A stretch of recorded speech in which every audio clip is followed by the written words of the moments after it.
এই মুহূর্তে এভারকেয়ার হাসপাতালে আছেন সহকর্মী সানভিন রূপল, সরাসরি যাচ্ছে তার কাছে।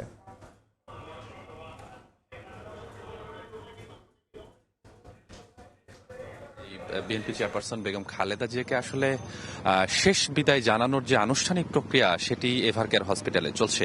কিছুক্ষণ আগেই ঠিক এই সড়কটি দিয়ে এভারকেয়ারের প্রধান যে গেটটি রয়েছে সেই গেট দিয়ে আমরা একটি লাশবাহী যে গাড়ি সেটি ঢুকতে দেখেছি। হয়তোবা আনুমানিক আধা ঘন্টা বা তারও একটু বেশি সময় হতে পারে, এর মধ্যেই আসলে তাকে বের করা হবে এবং সেই লাশবাহী গাড়িটি ঠিক এই সড়ক দিয়েই তিনি চলে যাবেন তার গুলশানের যে বাসভবন ফিরোজায়, যিনি দীর্ঘ প্রায় ১.৫ দশক সেখানে অবস্থান করেছিলেন। সেখানে পরিবারের সদস্যদের শ্রদ্ধা নিবেদন শেষে তাকে নেওয়া হবে রাজধানীর যে জাতীয় সংসদ ভবন রয়েছে সেই সংসদ ভবন এলাকার দক্ষিণ প্লাজা এবং একইভাবে মানিক মিয়া এভিনিউ এলাকার যে পুরোটা এলাকা সেখানে তার জানাজা অনুষ্ঠিত হবে। ইতিমধ্যেই গতকালকে দলের পক্ষ থেকে আনুষ্ঠানিকভাবে ঘোষণা করা হয়েছে যে বেগম খালেদা জিয়ার জানাজা পড়াবেন জাতীয় বায়তুল মোকাররম মসজিদের খতিব এবং একই সাথে এই যে পুরো প্রোগ্রাম সেটি সঞ্চালনা করবেন জাতীয় স্থায়ী কমিটির সদস্য নজরুল ইসলাম খান।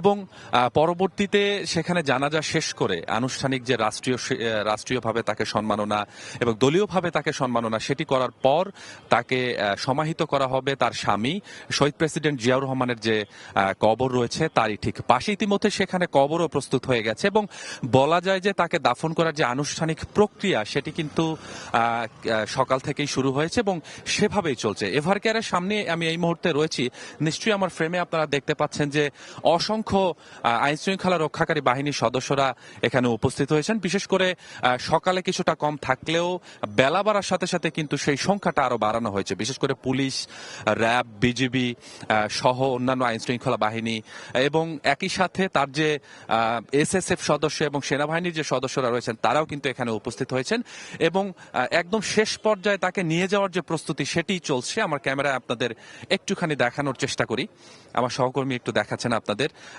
এই যে একটি সুতা রশি দেখছেন, এটিতে ব্যারিকেড দেওয়ার যে চেষ্টা, অর্থাৎ সেই গাড়ির কাছাকাছি যেন কেউ না চলে আসে সেই প্রস্তুতি এখানে চলছে এবং এটি শেষ হলেই হয়তোবা কোনো ক্লিয়ারেন্স পেলেই এখান থেকে তার মরদেহটি নিয়ে যাওয়া হবে গুলশানের ফিরোজার বাসার উদ্দেশ্যে।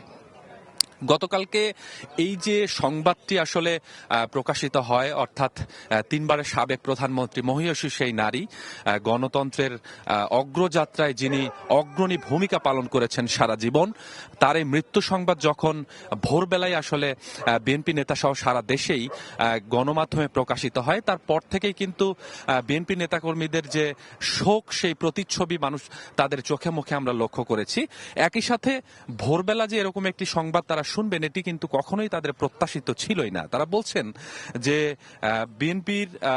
বিএনপির প্রতিষ্ঠাতা জিয়াউর রহমানের মৃত্যুর পর যিনি একদম গৃহিণী থেকে সরাসরি রাজনীতির মাঠে প্রবেশ করেছিলেন এবং সেখান থেকে তিনি রাজনীতির একটি বড় অংশ, অর্থাৎ বিএনপির মতো একটি বড় দলকে যিনি নেতৃত্ব দিয়েছেন, তার বলিষ্ঠ নেতৃত্বে তিনি কিন্তু 3বার প্রধানমন্ত্রী হয়েছেন এবং তার বলিষ্ঠ নেতৃত্বের কারণেই দেশের যে উন্নয়নের অগ্রগতি সেটি কিন্তু প্রকাশিত হয়েছে এবং এই যে বেগম খালেদা জিয়ার প্রতি যে মানুষের ভালোবাসা, এই ভালোবাসা সৃষ্টির কারণে কিন্তু এটি।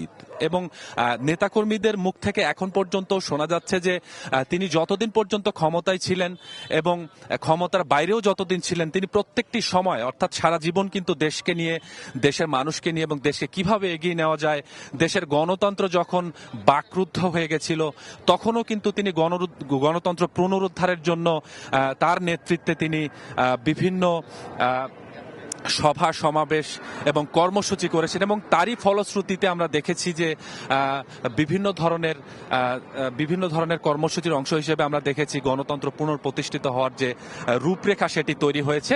অর্থাৎ আগামী জাতীয় সংসদ নির্বাচনের আগে তার মতো একজন বলিষ্ঠ নেত্রীর মৃত্যু আসলে কোনোভাবেই বিএনপি নেতাকর্মীরা মেনে নিতে পারছেন না।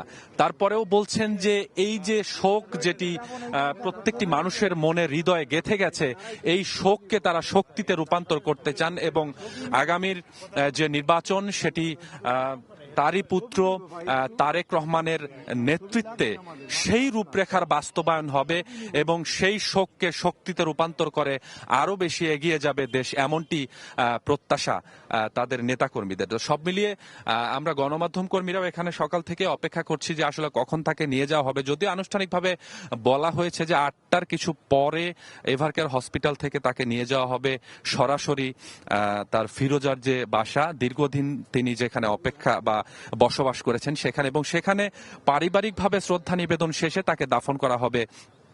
দুঃখিত, তাকে নিয়ে যাওয়া হবে জাতীয় সংসদ ভবনের দক্ষিণ প্লাজা, এবং সেখানে একটি বড় জনসমাগম হওয়ার যে প্রক্রিয়া সেটি কিন্তু আমরা দেখেছি। কারণ ভোরবেলা যখন আমরা আসি তখনই দেখেছি যে দেশের বিভিন্ন প্রান্ত থেকে তার যে ভক্তবৃন্দ, তার যে ভালোবাসার কর্মী সমর্থক রয়েছেন তারা কিন্তু আসতে শুরু করেছেন, এবং সামাজিক যোগাযোগ মাধ্যমেও গণমাধ্যমে আমরা দেখেছি যে বিভিন্ন জেলা উপজেলা এমনকি ওয়ার্ড থেকে গাড়িতে করে ট্রেনে করে অনেক নেতাকর্মী তারা এই জাতীয় সংসদ ভবনে শুধুমাত্র এই মহিষী নারীর জানাজায় অংশগ্রহণের জন্য এখানে উপস্থিত হওয়ার যে প্রক্রিয়া সেটি তাদের রয়েছে।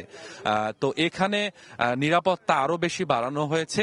গণমাধ্যম কর্মীদেরও আসলে খুব একটা বেশি সামনে যেতে দেওয়া হচ্ছে না, কেননা আপনি জানেন যে যখনই আসলে এই মৃত্যুর সংবাদটি গণমাধ্যমে প্রকাশিত হয় তারপরেই নেতাকর্মীদের যে অবস্থান, অর্থাৎ এভারকেয়ার হসপিটালের সামনে তাদের যে অবস্থান ছিল সেটি অনেক বেশি হয়ে গেছিল, যার পরে নিরাপত্তা আরো বেশি বাড়ানো হয়, এবং আজকে সকাল থেকেই নিরাপত্তার যে ব্যাপারটি সেটি আরো বেশি বাড়ানো হয়েছে। এবং যে রাস্তাটি, যে সড়কটি দিয়ে তাকে নিয়ে যাওয়া হবে, আমি এই সড়কটি দেখাতে চাই। এই সড়কটি কিন্তু প্রায় অনেকটাই ফাঁকা করে দেওয়া হয়েছে। হয়তোবা 8:30টার কিছু পর তাকে এই সড়কটি দিয়েই নিয়ে যাওয়া হবে। আমার ফ্রেমে আপনারা নিশ্চয়ই দেখতে পাচ্ছেন যে সড়কটি দিয়ে তাকে নিয়ে যাওয়া হবে। এক প্রান্ত বন্ধ করে দেওয়া হয়েছে এবং আরেক প্রান্তে কিছু অল্প গাড়ি চললেও রিক্সা বা জনসাধারণের প্রবেশের যে ব্যাপারটা সেটি কিন্তু বন্ধ করে দেওয়া হয়েছে, এবং নিরবিচ্ছিন্নভাবে এই যে লাশবাহী গাড়ির বহর সেটি যাবে এটি নিশ্চিত করা হয়েছে। এবং প্রত্যেকটি মোড়ে মোড়ে কিন্তু আইন শৃঙ্খলা রক্ষাকারী বাহিনীর সদস্যদের উপস্থিতি আমরা আসার সময় যেরকম দেখেছি, পাশাপাশি এখনো আমাদের ফ্রেমে আপনারা দেখতে পাচ্ছেন।